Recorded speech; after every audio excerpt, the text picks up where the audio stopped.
Hello and welcome back to another Ian Kane podcast. I am Ian Kane, your host, and today we are going to be talking about faith and reason. These two things are very mind-boggling stuff that might keep you, quite frankly, awake at night. Not in a literal sense, but what I'm trying to say is that they'll keep you really thinking and keep your faith always on watch.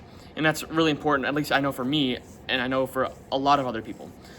So in this episode, we'll be talking about two things. We have proving God's existence through just reasons, so not by faith. We're proving God's existence by pure logic and not by the Bible or anything else. There's mosquitoes that are trying to bite me. It's literally only March. Anyways, I'm back. And then we have divine free will versus divine, I think it's divine choice. So what God chooses for you and what you can choose. So I guess that meaning, do we really have free will? And we'll break that down even farther in this podcast. So with that said, let's get right into it. So Thomas Aquinas, a saint that lived just after Jesus' time, very influential saint, especially then, but now, because he came up with some very revolutionary ideas that changed the way the church thought and the way the way the church acted. And this mosquito just died. There we go. The mosquito just died. Trying to bite my leg. Not today. Anyways, back to the video. I get distracted today, aren't I? Anyways, so Thomas Aquinas presents 5 ways to demonstrate God's existence through reason alone, drawing from an observant reality. So you can observe something that you can observe, and the 5 ways, quinque vei, and faith perfects this without contradicting it. So really key thing here to note is that just because we're talking about this doesn't mean that this completely contradicts our faith. It honestly proves it more. These arguments align reason's light with faith, both as originate from God, providing a necessarily intelligent first all men call God. So that's simply just defining who God is. And truly, that is very, very important for us, just because it defines who God is. Not in a literal sense, because if we were trying to define who God is, we would be here until sunrise. And I mean it literally. I'm not joking. We would seriously be here till sunrise if we tried to define God. So, argument 1 out of 5 arguments. My favorite argument is this one. The argument from motion, a first mover. So, things in this world are always in movement. They're always changing, and they never stop changing. So if we look at ourselves, if we look at the trees, if we look at the grass, if we look at the cars, if we look at tables, if we look at bushes and plants, they're always changing, right? But nothing moves itself. Something always has a cause. So if we look at why the trees blow, well, that's because of wind. Okay, but why is the wind there? Okay, that's because of a weather increment or something like that, right? And why is the weather like that? Because it's this. And this chain goes on and on and on until it leads back to God. Now you might be asking yourself, well, that doesn't prove your point. You're still saying that God had to be created then, right? Well, this chain is mathematically, it can't progress forever. It's just impossible. It can't progress forever. And there must be an unmoved first mover. So somebody who was never put in the motion, not never put in the motion, but never, somebody who was never put into motion by somebody else. And that first mover is who we call God. That is the first one. That's my favorite, and you can probably tell why, because it's a very simple one, and this is one that I like to use a lot when somebody asks, how do you prove God? Right? This is one of mine, and it kind of stems off into a lot of different branches, and you go from here. I could do videos on each and every one of these if I really wanted to, but I don't want to be here till sunrise. Number 2, the argument from efficient causation, a first cause. So no thing causes itself, right? It always has a cause. I can't cause myself to be born. I can't cause these trees. I can't just say, tree fall, and the tree will fall. I can't say building collapses, the building collapses. It's impossible. I can't do that. it's impossible to precede itself, and causes from an ordered series. But infinite regress is impossible. The first cause enables all others. Again, going back to the same thing with an unmoved mover. The uncaused cause is God. And that bounces back off of the first mover. And that one's pretty self-explanatory. God was not caused by anything. He just existed. He has always existed. Faith affirms God's self-existence. And that's very true at itself. Faith, and we see this in Exodus 3:14. I am who I am. Who I am, who I am. This is God saying who he really is. I am. And that's one of the things that, again, proves this, that God was just, he's am. He was always there. All right, number 3, an argument from possibility and necessity. Beings are possible to exist and not exist. They're generated / corrupted. We're just we can exist and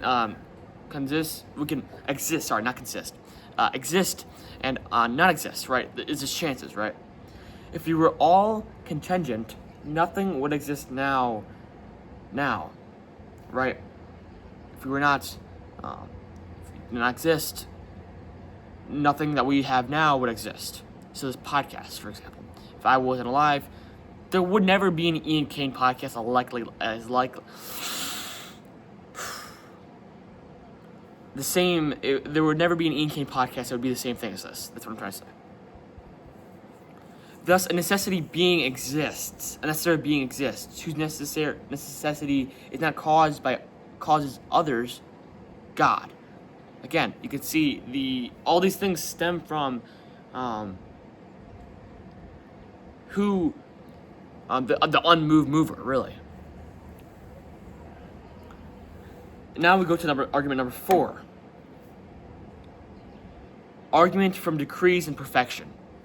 These things exhibit more or less good, true, noble, resembling a maximum. Hot as fire causes heat, right? So it causes a maximum of something. Thus, a maximally perfect being causes all perfections. So a perfect being like God causes all perfections, causes everything perfect, which is perfection's uttermost being, goodness, God.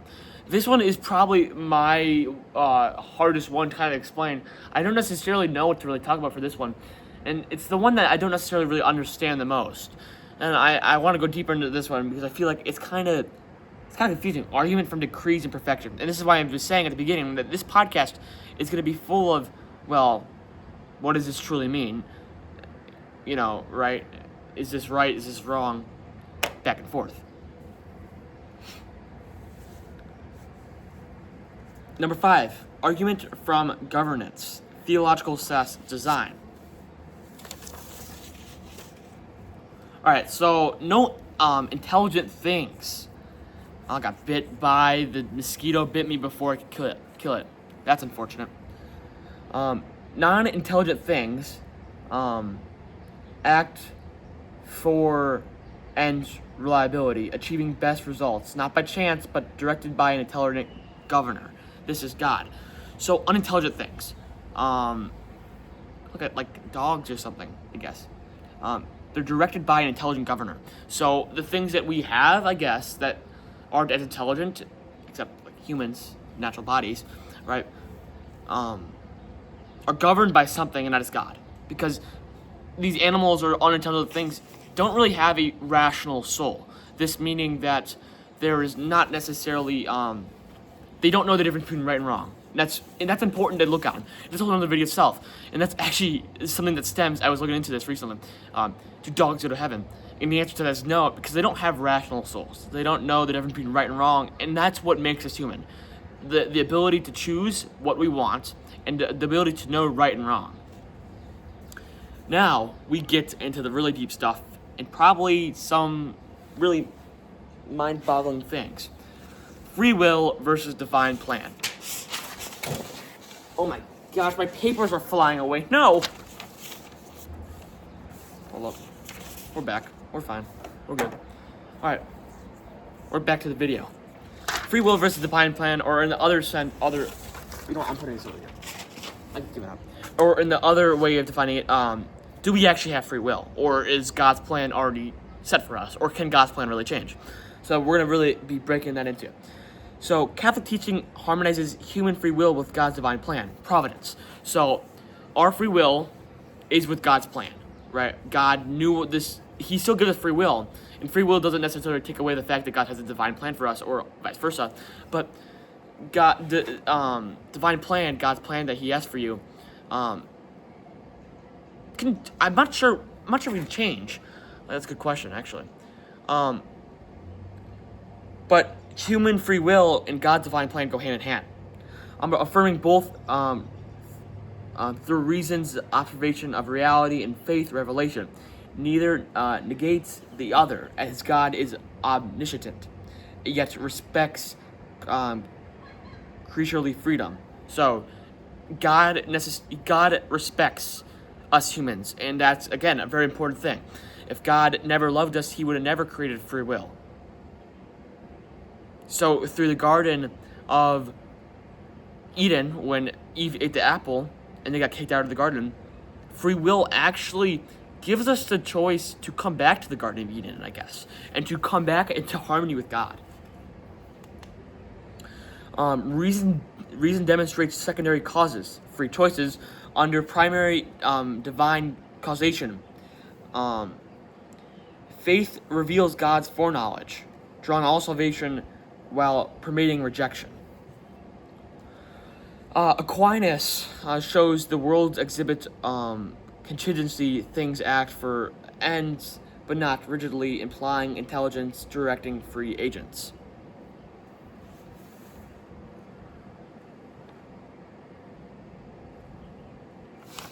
Oh my gosh, my notes. Hold up. Sorry there. We had to fix our notes. So we'll go right into it. Secondary causes. God, the first cause that we just talked about, moves without violence. So he is not a violent God. Fire heats by nature. Humans choose freely as rational creatures. Like I said, rational creatures, they're able to choose right and wrong. Infinite regress impossible. Divine motion actualizes potentials without destroying them. Number 2, contingency and possibility. Beings are not necessary. Free will explains variability, outcomes, and good choices. So, free will, again, the ability to choose right and wrong, left and right, where you go drink your coffee in the morning, where you go on a walk, right? You get what I'm saying. Without freedom, morality collapses. So when we don't have free will, when we don't have the ability to choose right and wrong, our moral compass, what we think is right and wrong, collapses and it snaps in half. We then, quite frankly, just don't know what's good and bad. We don't know if murder is bad or if picking up an elderly lady's purse is good, right? No praise / blame. No, sorry. God's plan incorporates this variability. So, number 3, non-contradiction. Foreknowledge does not equal causation. God sees timelessly our choices are truly ours, really. So God sees what we're going to do, but our choices are truly ours. God doesn't force us to do one thing or another. God can change whether we do one thing or another. He can change the way we think because God can change our thoughts and our actions. But we are ultimately the one who chooses the decision to do this or that, to lie or to tell the truth, to go to the grocery store, to stay home and be lazy, right?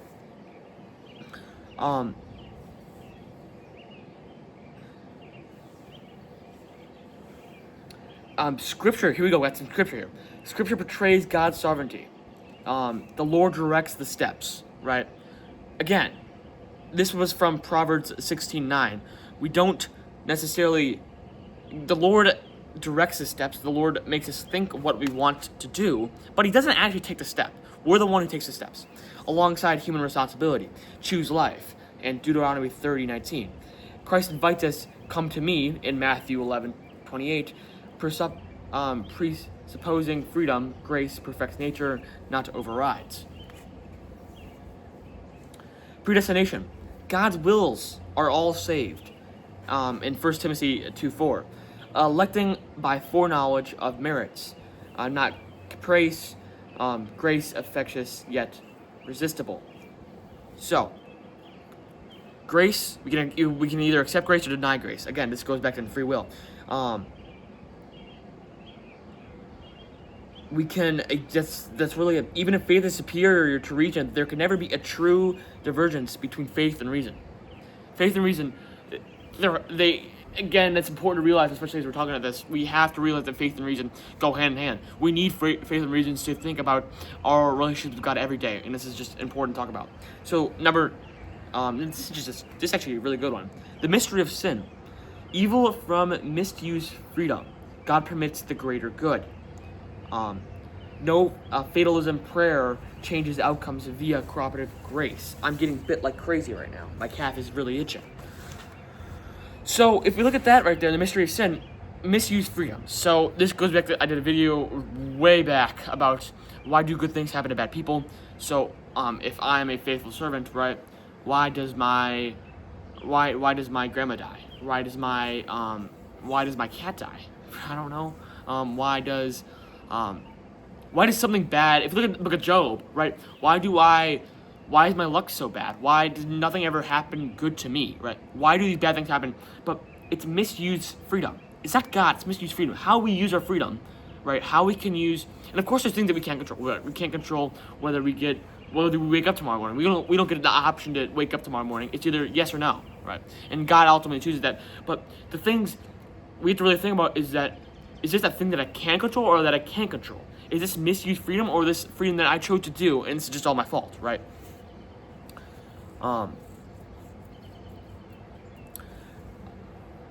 Contingency and providence. Universe does not necessarily beings require a necessary being sustaining existence in a seed. So, if we look at from an atheist spec point, if we don't have somebody who created us, then we don't have any authority or power. Or then in that fact, does morality really exist, or does God create morality? Is God good, right? Number 3, elective foreknowledge. God's eternal intellect comprehends all sub-rationale timelessly. Future free acts are present to him. Knowledge is not cause. Right? So, very important statement right there. Knowledge doesn't cause. Just because right, the knowledge that he has doesn't cause the decisions we make. Again, it's all up to him, and this is what they're trying to strike at. This is what we're trying to strike at right here. That just because God knows doesn't mean that he chooses. We ultimately, at the end of the day, choose, again, whether we lie or tell the truth, whether we pick up the old lady's backpack, or not backpack, but purse. Faith presupposes reason's preambles. Unveiling Trinitarian dogmatics, models creaturely, right, just kind of blabber. What is he even talking about? Now we go into scriptural. This is all scripture now. So if we look at the Old Testament, we can see that the lot is cast down into the lap. So that meaning that the things that we have are cast into God's arms. But it's every decision from the Lord, right? Every decision that we should make is from the Lord. Every decision that happens in our life is from the Lord, because he knows what we're going to choose. He doesn't take away from the fact, but he just knows. Oh, spider, Mr. Spider. Please don't bite me. I don't want a spider bite tonight. No, thank you. Can you please eat the mosquitoes? If we go to the New Testament, you did not choose me, but I chose you. John 15:16. God did not choose us. No, we didn't choose God. He chose us. And that goes with a lot of other things. Like, for example, that goes with right and wrong. We didn't... actually, no, not really. Never mind. So, you know what I'm saying, right? We didn't choose God, but he chose us. Alongside, if you love me, keep my commands. John 14:15. This invites us to a free response, a response to right or wrong, good or bad. There are two orders of knowledge, distinct not only to the point of departure, but also in their object. The same God who reveals the mysteries and bestows the gift of faith has also placed in the human spirit the light of reason. So God has placed reason in our... My gosh. God places reason into our hearts.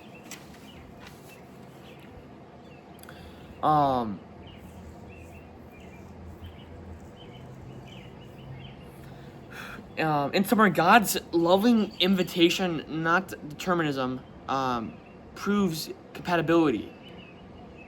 Faith calls consent freely, yielding a blessed life. And reason needs faith to discover horizons it cannot reach alone. And there we go. That is the video right there. We need reason and faith. Reason needs faith. And again, this is not to take away from the fact that God, or I'm not trying to disprove God, I'm trying to prove God's existence even more. I'm trying to help you guys grow to God, grow with God even more in your day-to-day lives. And I really like doing this episode, even though it was kind of a mouthful and I had to stare at my papers the whole time. But I thank you guys for watching so much. And it really excites me to get out here every week and just to talk about the things that we don't talk about enough in our day-to-day life. Whether that's faith and reason or God's existence. That's really important to talk about. With that being said, I thank you for watching this video, and until next time, I will see you in the next one. God bless.